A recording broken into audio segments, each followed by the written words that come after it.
I'm Brent Willis. At 29, I had a serious problem, a cheating wife. But I'm getting ahead of myself. First, let me clarify. I have never been strong in English, literature, or social sciences. I am a mathematician, economist, businessman. Do not be offended by my inability to use flowery language or give tantalizing descriptions of people or events, because I am one who speaks only facts. In addition to what I described in the previous paragraph, I feel that I need to honestly tell you about my strengths and weaknesses, without false modesty about my strengths and without downplaying or embellishing my weaknesses. I am very good looking, successful in business, trustworthy, treat everyone with respect regardless of their position in society, and have almost always been honest. I am a very attentive lover and prioritize my partner's satisfaction above my own. I am gentle during lovemaking. 6 out of 7 women I have had sexual relations with have always told me this, and I believe it is a real plus. I left them quite satisfied after each encounter. For one woman who really liked roughness, I was a big disappointment. Additionally, perhaps due to some of the aforementioned characteristics, the parents of all the women I dated seemed to like me. Sometimes I think mothers like me more than their daughters, haha. As for my negatives, I am hopelessly unathletic and not very resilient. I am easily hurt by negative comments or actions from others. I have a delicate nature, and I often hide my emotions. Despite average physical strength and agility, I avoid physical confrontation and lack aggression in any sphere of life except business and investing. Despite my lack of aggressiveness, I am truly vengeful towards people who wrong me, and if I am not in physical danger, I seek revenge. The details of my interactions with the two main heroines of this story, Melissa Thompson and Doran Bronson, in the distant past would not contribute to this story and would bore you, so I will tell it quickly and simply. I dated Melissa in college when I was in my final year, but we broke up shortly before summer. It was tough for me, but not devastating, as it was mostly mutual. She was more inclined towards commitment than I was, but never hid that from me or deceived me. I met Doran during the summer after completing my first year. Melissa, Doran, and I attended different high schools in the same area, and we all went to the nearest major state university. I dated Doran exclusively during the summers and halfway through senior year when Melissa reappeared on the scene. I dated both of them. I didn't hide it from either of them, until graduation when both gave me the ultimatum to fish or cut bait. It was a tough choice. Both were beautiful and sexy, but Melissa, slightly more so. It seemed both were truly in love with me, but Doran, slightly more. Both were intelligent and came from good families, though it didn't matter much. Melissa's family was extremely wealthy, while Doran's belonged to the upper middle class. Sex with both was great, but perhaps with Melissa, it brought me more satisfaction, though from Melissa's perspective, sex was rated 9 out of 10, whereas from Doran's point of view, it was 10. Doran was always upfront about everything. Melissa was significantly less forthcoming, though I never caught her in a lie. I chose Melissa. Doran was crushed and didn't even attend the graduation ceremony, and I heard from friends that she moved out of the area shortly after graduation. I also met Doran's parents, Tom and Lydia Bronson, after breaking up with her, as we had a good relationship. They understood how sincere my attachment to Doran was and how difficult this decision was for me, and we parted on good terms.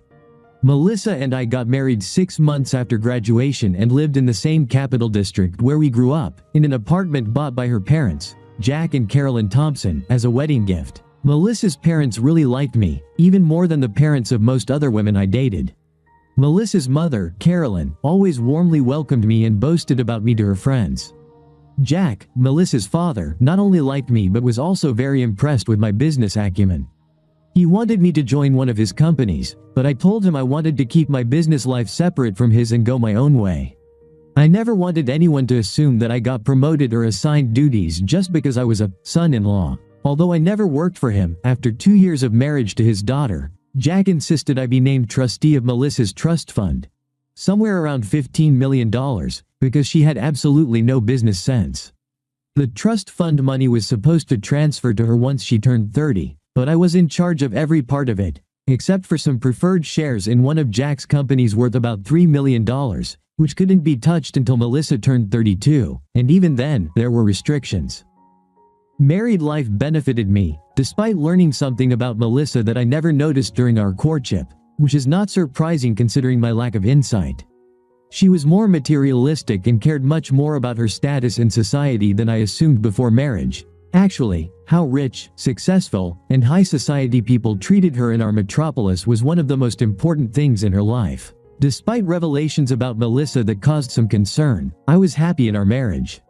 Melissa seemed to be there for me when I needed her. For example, she vigilantly supported me when my parents, my only relatives I cared about, died in a car accident 3 years into our marriage. The money I received from my parents' inheritance, after taxes and expenses, I deposited into an offshore account.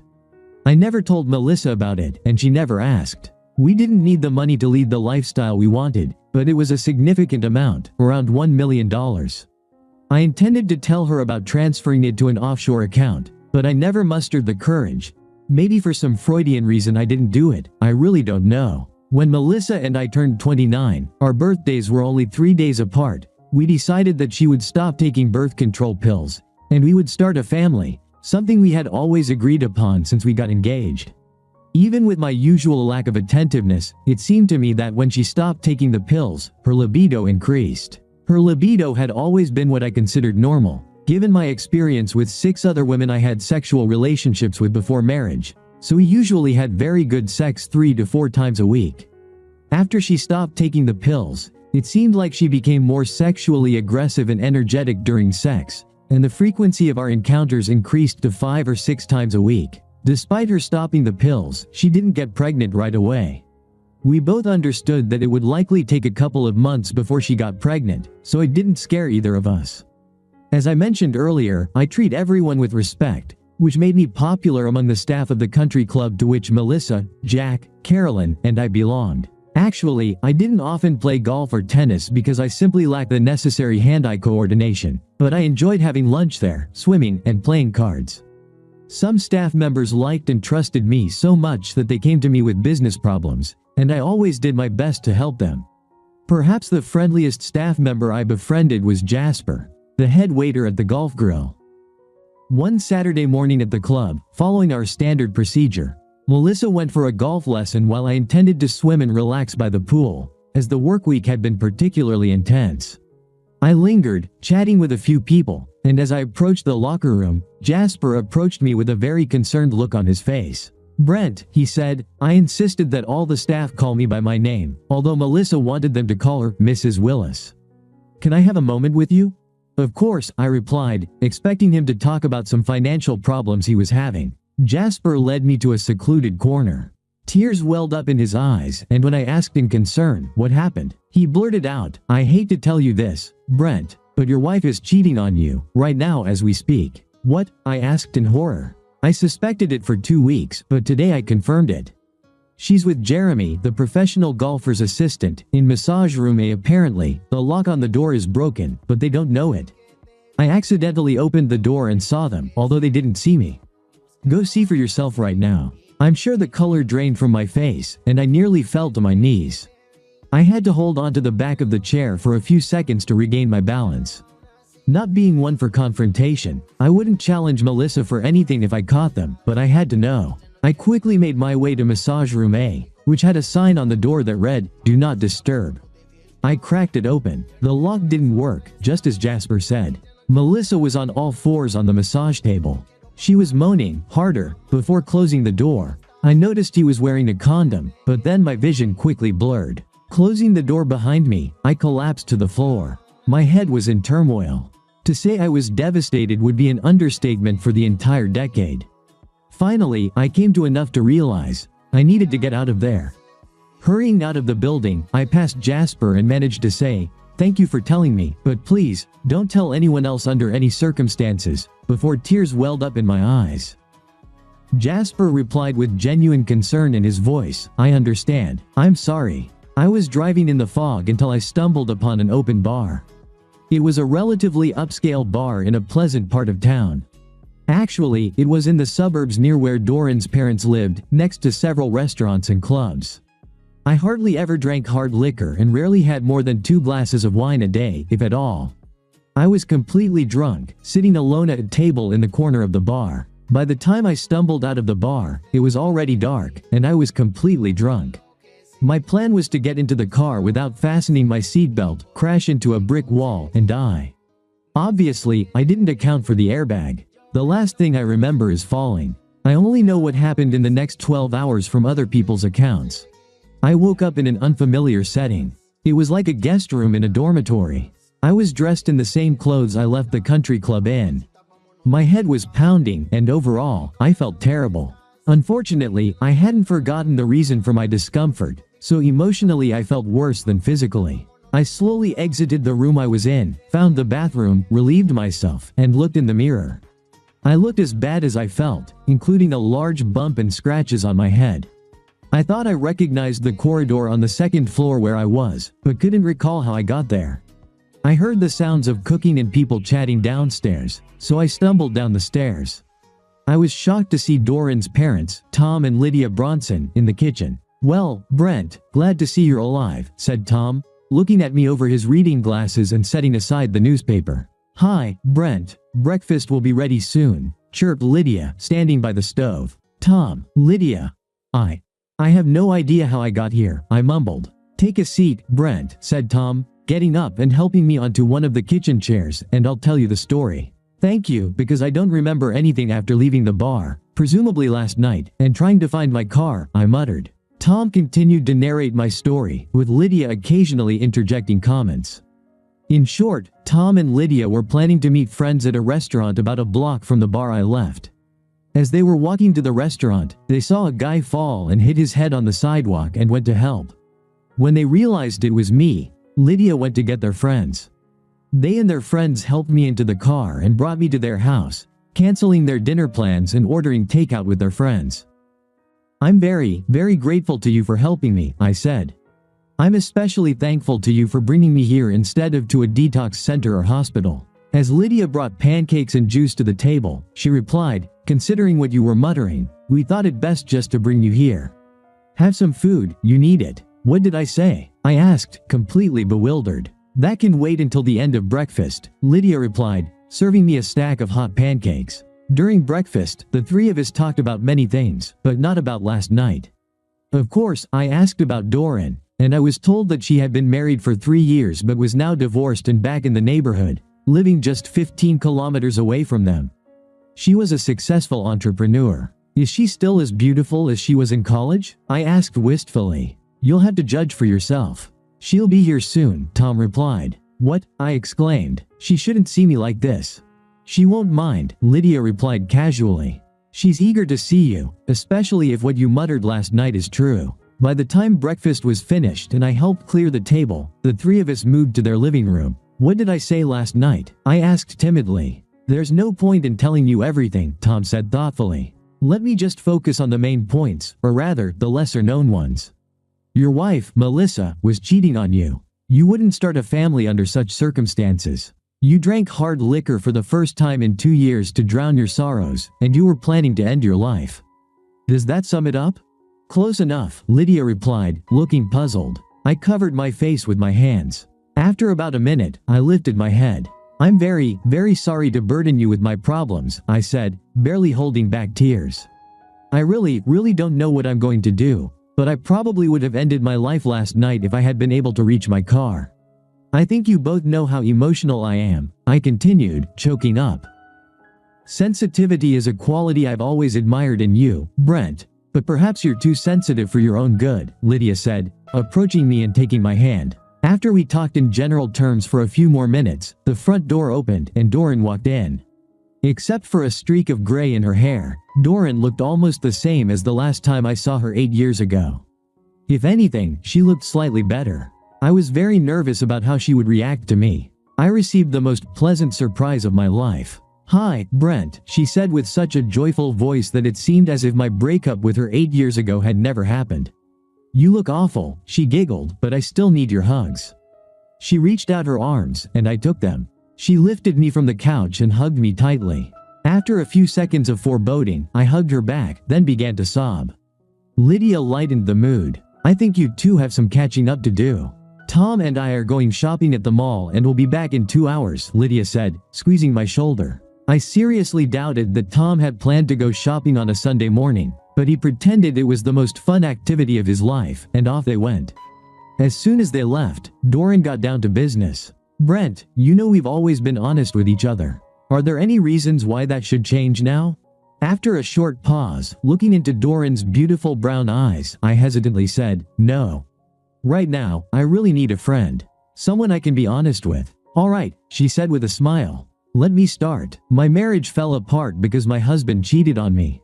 However, I can't blame him too much because I'm sure he felt that there was only one man I ever loved or, more likely, would ever love, and it wasn't him.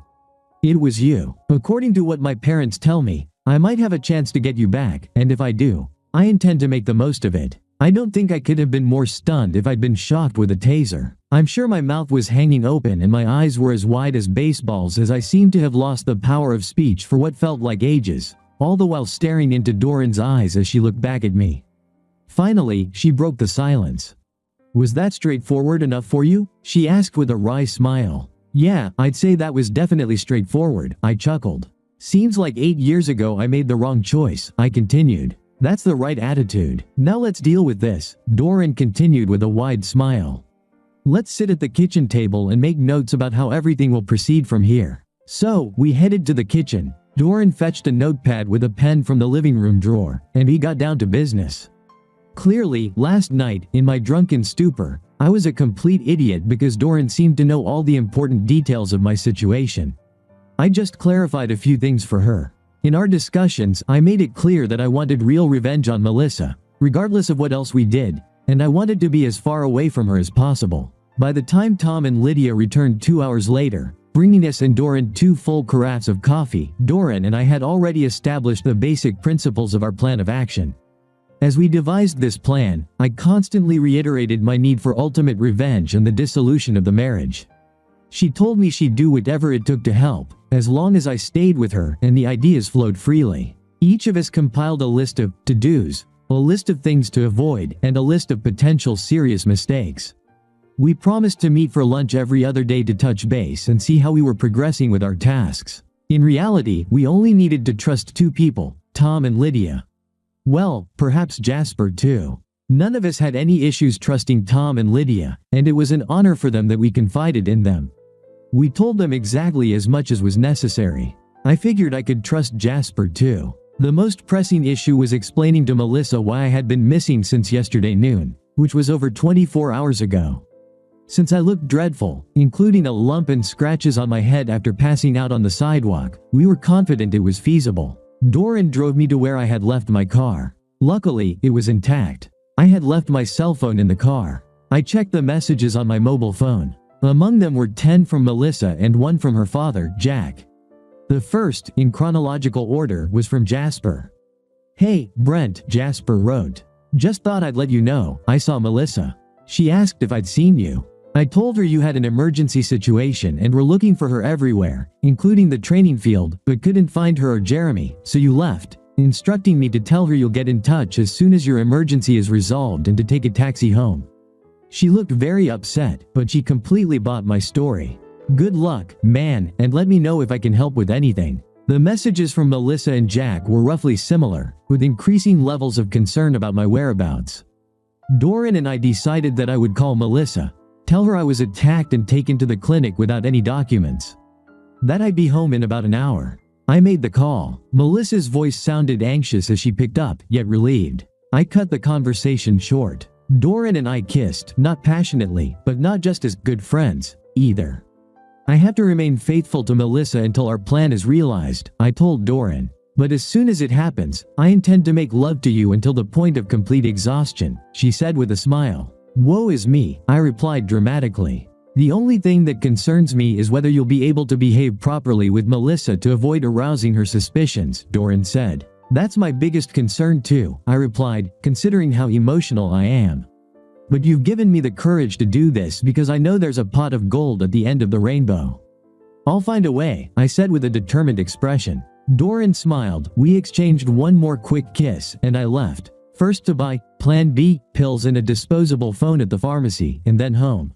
Melissa and her parents were on the verge of hysteria when I returned home.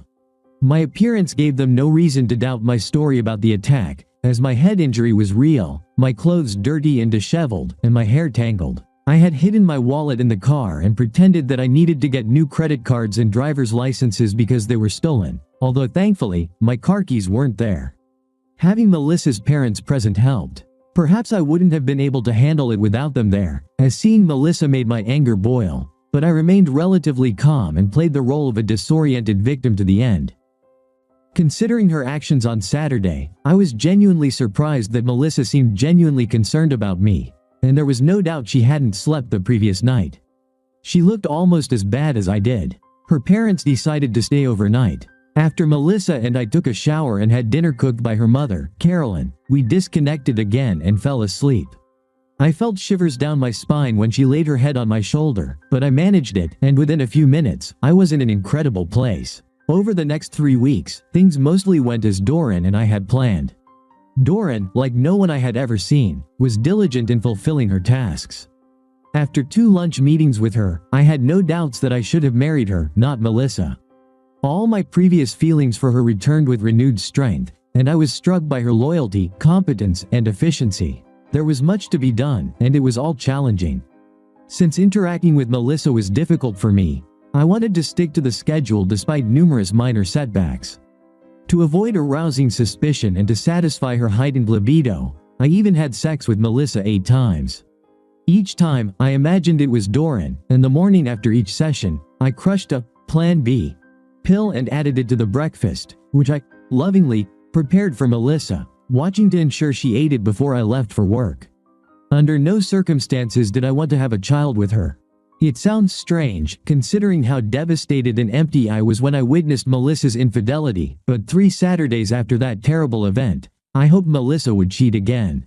I needed her to cheat to execute my plan. Using the disposable phone I bought along with the Plan B pills, I first called Doran on Saturday morning to make sure everything was going according to plan. And it was. I kissed Melissa for the last time as we parted ways on Saturday morning at the country club. She headed to her golf lesson, and I went swimming. I tracked down Jasper, extracted a promise from him never to tell anyone about what he had told me about Melissa's infidelity or that I had witnessed it 3 weeks earlier, and gave him $10,000 in cash. After waiting another 20 minutes, I surreptitiously removed the "Do Not Disturb" sign from the door of Massage Room A and ensured that the lock was still broken and that Melissa and Jeremy were inside. Then, I sought assistance from the club's training center director and the head golf pro, supposedly to locate Melissa, desperately telling them, "I have a very urgent situation." I persuaded 2 others to have the head golf pro open the door to Massage Room A. As expected, there was assistant golf pro Jeremy satisfying Melissa doggy style.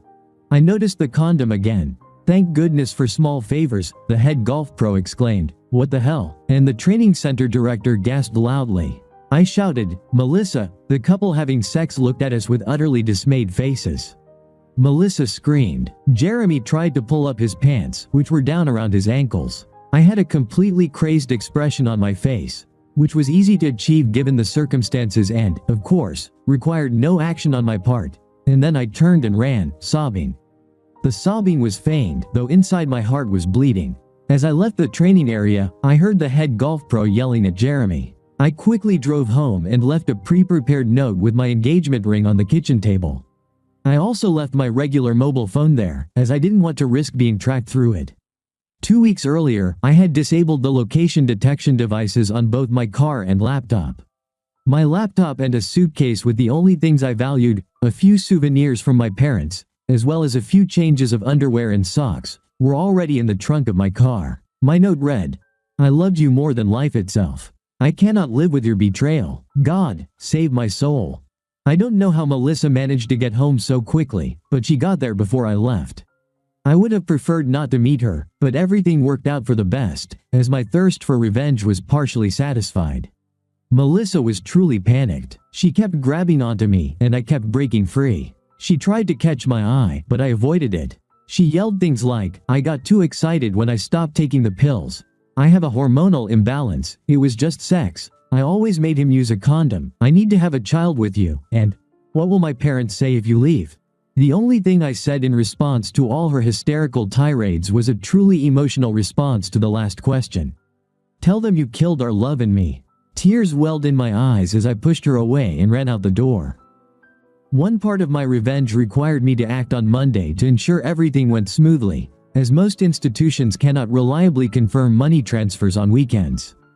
Doran booked a hotel room in a busy part of the city under her name, and I parked my car in a remote area of another hotel, about a block away from where we stayed on Saturday and Sunday. Although Doran and I slept together and were tender during the 2 nights spent in the hotel, we did not have sex.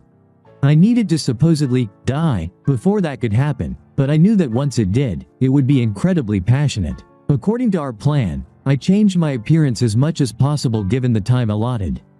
Doran cut my hair much shorter than I usually wear it, dyed it a light color, and styled it differently. I wore blue contact lenses to conceal my usually green irises and glasses with simple plastic lenses. I affixed professionally made light-colored mustaches that looked entirely authentic, and I wore clothes bought for me by Doran, which were vastly different from what I usually wore. On Saturdays and Sundays, Doran and I went to the cinema, located next to the hotel. We ordered room service and repeatedly discussed our plans to memorize every detail by heart.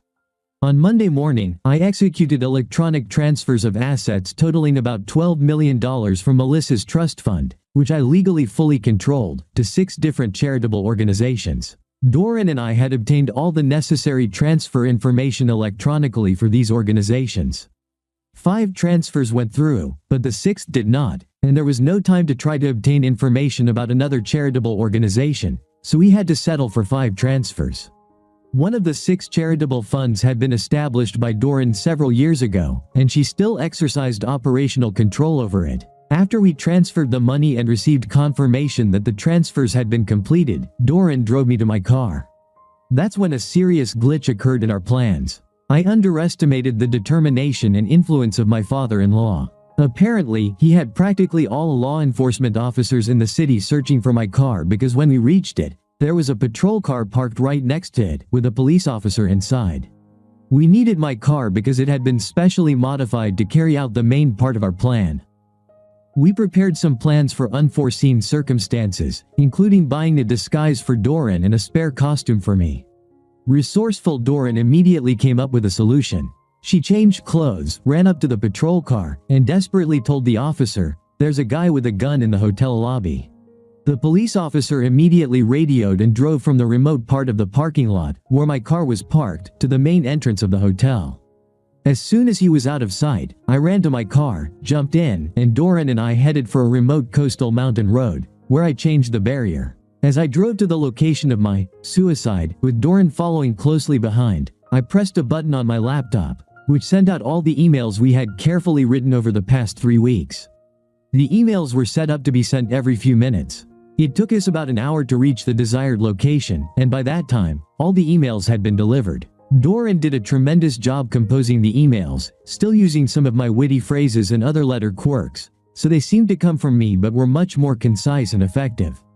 The emails mostly conveyed that I was too weak to endure the betrayal caused by my wife's cheating and apologized for leaving life without bidding farewell in person. They contained statements of pain and torment that I experienced much more effectively than I could express, although these statements accurately reflected my true feelings about 95% of the time. The letter addressed to my father-in-law, Jack, was the most touching. I apologized to him for my overwhelming need for both suicide and revenge, which was so great that I undermined his trust in me, depleting Melissa's trust fund, and hoped that he would eventually find it in himself to forgive me. The location for the suicide was carefully chosen. There was a steep descent from the mountain road to the part of the ocean where there were strong but constantly shifting underwater currents. Anyone but the most resourceful explorer would conclude that no one could survive a fall from the cliff, and that the person's body might never be found, and certainly there was no way to predict exactly where it might end up if not shattered by the waves and rocks or consumed by marine creatures. A few days earlier, I had corroded the bolts with acid in one part of the railing at the suicide site, and then with another material that could mimic natural corrosion. My car had been modified so that when the accelerator shaft was remotely controlled in the engine compartment, it would extend forward, but when it reached the end of its travel, a small explosive device would be triggered, likely destroying it. Doran and I parked our cars on the roadside near the suicide site. We looked through binoculars until we were sure there were no other vehicles in sight. Then I positioned my car facing the railing and about 30 meters from where the railing bolts had been weakened. I activated the remote control to accelerate the car. When my car crashed into the weakened railing, there was just enough inertia for it to break through and fall off the cliff, landing in the ocean 100 meters below. Doran and I also disabled the driver's side airbag in my car and soaked the leather covering of the steering wheel with my blood and tissues, where my head might hit in case of an accident. We also smeared my fresh blood on the leather covering of the steering wheel but soaked it to ensure that some blood would remain in case the ocean waves washed away the fresh blood. The car windows were open, the seatbelt was unfastened, and my wallet lay freely in the car, so at some point, it would surely float to the surface and hopefully be retrieved by divers. As soon as we saw the car plunge into the water, Doran and I got into her car and drove away. That day, we drove 600 kilometers, and the next day, another 600, paying for everything in cash until we reached our destination city, where Doran arranged to obtain the document that would help establish my new identity. For the first 2 days and 3 nights in our initial destination city, we stayed in a hotel room. This time, we didn't just order food to the room. We made passionate love to each other until we were exhausted. I expected my traumatic experience with Melissa to temporarily dampen my sexual abilities. In reality, it was quite the opposite. Much of it had to do with Doran's absolute devotion to me, something she clearly demonstrated by masterminding and executing my escape, and how sexually charged she was. I quickly discovered that Doran had not only improved a bit over the past 8 years but had also become significantly more passionate. So much so that our first time together, I abandoned the usual gentle intimacy, and we gave in to passion until we were completely exhausted.